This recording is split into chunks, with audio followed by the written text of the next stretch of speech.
네트워크 리포트 시간입니다. 오늘은 세계관광기구의 최우수 관광마을로 지정됐던 신안 반월박지도가 한국 관광의 별로도 선정됐다는 소식, 그리고 지자체가 관광 마케팅의 일환으로 웹드라마까지 제작하고 있다는 소식을 목포 MBC 양현승, 여수 MBC 최우식 기자가 차례로 전해드립니다. UN 세계관광기구가 인정한 관광지가 한국의 대표 관광지에서 빠질 리 없었습니다. 한국 관광의 별은 한국 관광 발전에 기여도가 높은 관광 자원에 주는 관광 분야 최고 권위의 상. 신안군 안좌면 반월 박지도, 퍼플섬으로 더 유명한 보랏빛 섬이 2021 한국 관광의 별이 됐습니다. 인구 130명에 불과한 작은 섬 반월 박지도에는 올해에만 26만 명 이상이 다녀갔습니다. 코로나19 팬데믹이 잦아들면 해외 관광객의 대거 방문이 예상됩니다. 그런 최우수 관광마을로서 그 명성을 유지할 수 있도록, 그리고 전남 광주의 앞으로 관광 발전에도 지름길이 되는 그런 역할을 다 하겠습니다. 특히 내년 전남 방문의 해를 준비하고 있는 전라남도의 관광 활성화에도 큰 보탬이 될 것으로 기대됩니다.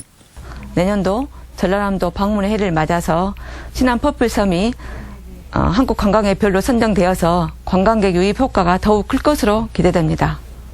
퍼플섬까지 관광의 별로 빛을 내면서 전남은 순천만 자연생태공원, 나간읍성, 장흥 우드랜드, 진도 토요민속여행 등 14개의 관광의 별을 보유하게 됐습니다. MBC 뉴스 양혜승입니다.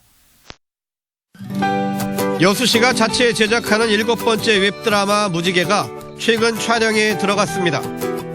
조선시대 악공청에서 지금의 밤바다 버스킹으로 이어지는 아름다운 음악의 도시 여수를 배경으로 7명의 친구 이야기가 줄거리를 이룹니다. 여수시가 첫 웹드라마를 제작한 것은 지난 2016년. 신직기의 사랑 이야기를 시작으로 여명, 마녀목, 동백, 호전몽, 윤슬까지. 이 작품들은 모두 여수의 유명 관광지나 숨겨진 명소를 배경으로 지역의 역사와 문화, 설화 등을 현대적으로 재구성했습니다.